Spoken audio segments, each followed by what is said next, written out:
छात्र परिषद जिंदाबाद जिंदाबाद जिंदाबाद। अरे मगध विश्वविद्यालय प्रशासन होश में आओ, होश में आओ, होश में आओ। अरे लाठी गोली की सरकार नहीं चलेगी, नहीं चलेगी। अरे लाठी गोली की सरकार जिंदाबाद जिंदाबाद। जन अधिकार पार्टी जिंदाबाद जिंदाबाद जिंदाबाद। पप्पू यादव जिंदाबाद। एबीवीपी होश में आओ, होश में आओ, होश में आओ। मगध विश्वविद्यालय के वीसी को गिरफ्तार चोर है, चोर है, चोर है। मगध विश्वविद्यालय के वीसी को गिरफ्तार करो, गिरफ्तार करो, गिरफ्तार करो। लूट सामने आया मगध विश्वविद्यालय के कुलपति के द्वारा।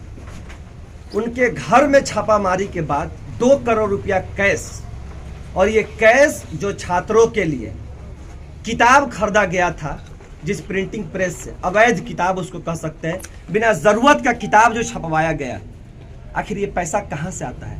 छात्र रजिस्ट्रेशन फी, कॉलेज फीस, ये सब जमा करते हैं हमारे टैक्स के पैसे से।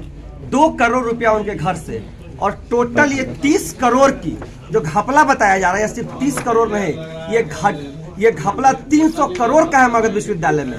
आप बताइए कि जितना भी सामान खरीदा गया, जो खर्च किया गया, उसका ऑडिट नहीं है मगध विश्वविद्यालय के पास।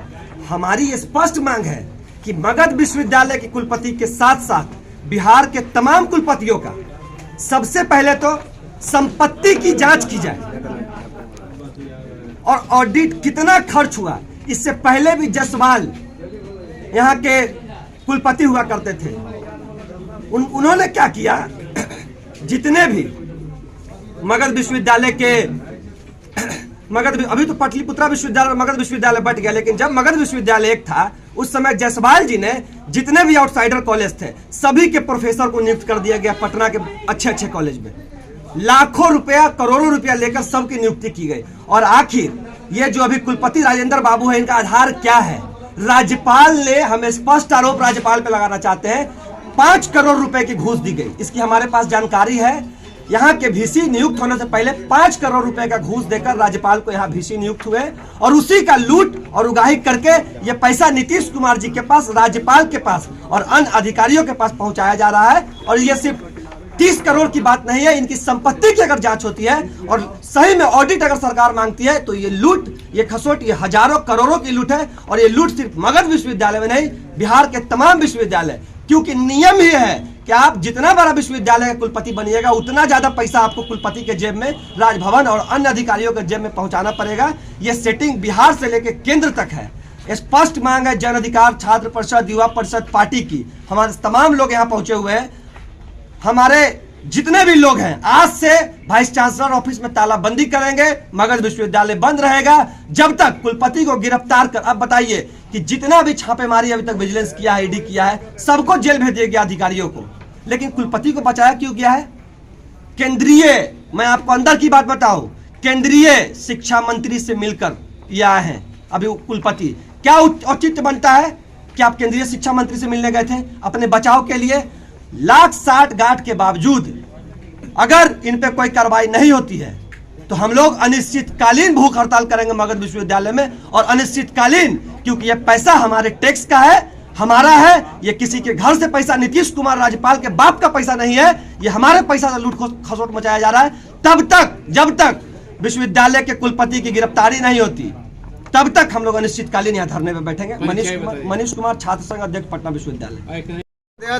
मनीष कुमार जी ने, मेरे मित्र ने बताया, तो उन्होंने एक बात रखी कि मगध विश्वविद्यालय और तमाम विश्वविद्यालयों के जितने भी वीसी हैं, जितने भी रजिस्ट्रार हैं, जितने भी पदाधिकारी हैं, पद पे आसीन हैं, उनकी संपत्ति की जांच हो। साथ ही उन्होंने ये भी कहा कि कैसे कैसे इन लोगों की जो है वो पोस्टिंग होती है, डेजिग्नेशन, एक अच्छे रेपुटेटेड डेजिग्नेशन लेते हैं। तो मैं भारत सरकार के शिक्षा मंत्री से एक आग्रह करूंगा कि तमाम विश्वविद्यालय, मैं सिर्फ बिहार की बात नहीं कर रहा हूँ, पूरे राज्यों के जितने भी विश्वविद्यालय हैं और जितने भी विश्वविद्यालय में वीसियों की नियुक्ति जो होती है, कुलपतियों की जो नियुक्ति होती है, वो ट्रांसपेरेंट एंड अकाउंटेबल तरीके से की जाए। उसमें एक कमेटी की गठन की जाए जिसके चेयरमैन गवर्नर खुद हो, और उसमें पार्टिकुलर उस स्टेट के एक शिक्षाविद हो, और जो अपोजिशन के लीडर होते हैं, अपोजिशन के एमएलसी के लीडर हो, इन लोगों की एक कमेटी बनाई जाए और ट्रांसपेरेंट तरीके से इन लोगों की रिक्रूटमेंट हो, और उस रिक्रूटमेंट को गवर्नमेंट के जो पोर्टल है, गवर्नमेंट के पोर्टल पे डिस्प्ले किया जाए। एक और जहां पिछले कुछ विगत समय से हमारे मगध विश्वविद्यालय की नैक की ग्रेडिंग जो है वो पीछे जाती रही है। हम छात्रों को बताने में शर्म आता है कि मैं मगध विश्वविद्यालय का छात्र हूं, जहां एक और नैक की ग्रेडिंग इतनी डाउन हो गई है। इनको ग्रेडिंग को अपग्रेड करने के लिए, ग्रेडिंग को अच्छे करने के लिए, ग्रेडिंग में को सुधार करने के लिए, समृद्ध करने के लिए कार्य करनी चाहिए थी।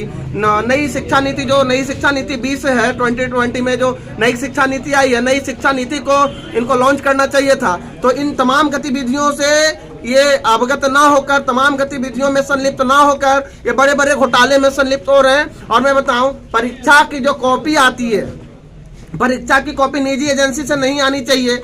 और जो जब ये सरकारी संस्थान है तो सरकारी संस्थान में जो एडमिशन वगैरह की जितनी भी गतिविधियां हैं, परीक्षा को लेकर जितने भी कार्य को निष्पादित किया जाता है या कॉपी जो चेक वगैरह किया जाता है, वो सब जो है वो सरकारी तौर तरीके से की जाए, निजी संस्थानों के द्वारा नहीं कराई जाए। निजी संस्थानों के हाथों में संस्थान आने से क्या होता है, महंगाई जो है बढ़ रही है और उसका जो असर है वो हम गरीब विश्वविद्यालय अविनाश कुमार सोनू मगध विश्वविद्यालय में व्याप्त भ्रष्टाचार के खिलाफ में आज जनाधिकार छात्र परिषद के तमाम नेता यहाँ पर बैठने का काम किए हैं।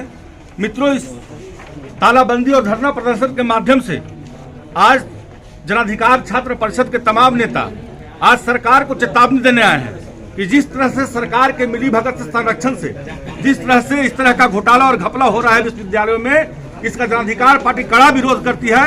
और जनाधिकार पार्टी यह घोषणा करती है कि अविलंब सरकार उस घोटालेबाज वीसी को गिरफ्तार नहीं करती है और इस घोटाले पर अंकुश नहीं लगाती है तो लगातार जनाधिकार छात्र परिषद और तमाम जनाधिकार पार्टी के नेता इस आंदोलन को बिहार में और जुझारू और तेज करने का काम करेंगे।